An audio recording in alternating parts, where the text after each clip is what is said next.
जय जगन्नाथ। ए संसार रे एमिति किछि कार्य अछि जोटा केवल जानचंती माँ करि परिबो। माँ असंभव को संभव करि पारे। आपण जेतले बिकल रे माँ बोली डाकी देबे ना, आपणक माँ जवाब देई कहिबो उठ रे तू उठ, चल आगु को चल, कहीं व्यस्त होचु, तोर किछि हबनी, तू सबू करि परिबो। एई जो सबू करि परिबो ए आत्मबलटा से माँ भरी दिए। जेते बेले देखिबे सारा संसार आपण को कहउथबो आपण अकर्मण्य, आपण किछि करि पारु नाहंती, जीवन रे हारी जाइचंती। आउ जदि सेते बेले मन रखंतु आपणक माँ आपणक पाखरे अचंती,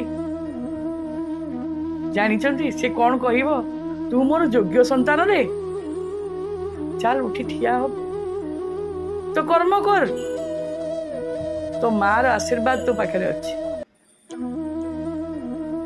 चल तोर किछि हबनी। सेई जो कथा पदे ना आपण को ठिया कर दो।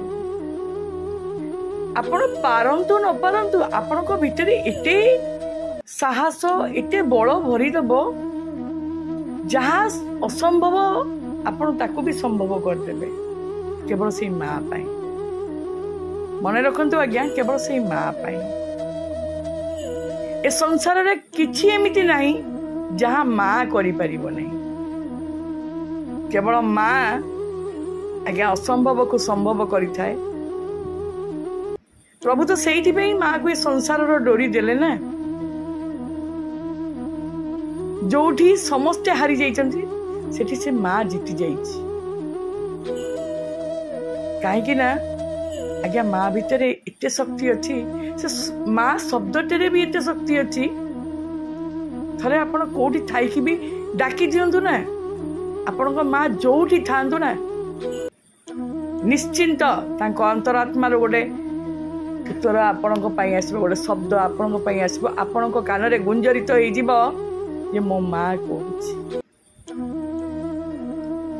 सी आपण को आज्ञा समाज रे ठिया कर दब। आपण हारी जाउथिले भी आपण को जितेई दब। आपण हिमालय पर्वत भलिया पहाड़ को भी लंघी जिबे। आपण को पई किछि रहिबनी जे आपण करि परिबे नाही बोली।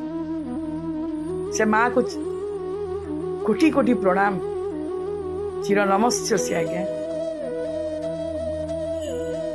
आम माँ केते महान आज्ञा, ये असंभव को संभव करि पारे।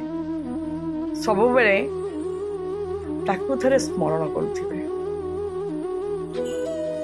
तार से चरण कमल को थरे मने पकई देकी कर्म रे आगे जीवे आज्ञा। मार आशीर्वाद अछि, आपण केबे भी पराजित हेबे नहीं जीवन रे, कारण आपणकर माँ आपणकर शक्ति, आपणकर बल, आपणकर साहस, बुद्धि विद्या ज्ञान दात्री सी ही आपणक पई सरस्वती आज्ञा, सी ही आपणकर लक्ष्मी। एतिके मन रखिए आज्ञा, आपण आज जहाँ माँ पाई आ से माँ असंभव को संभव करिछि। जय जगन्नाथ।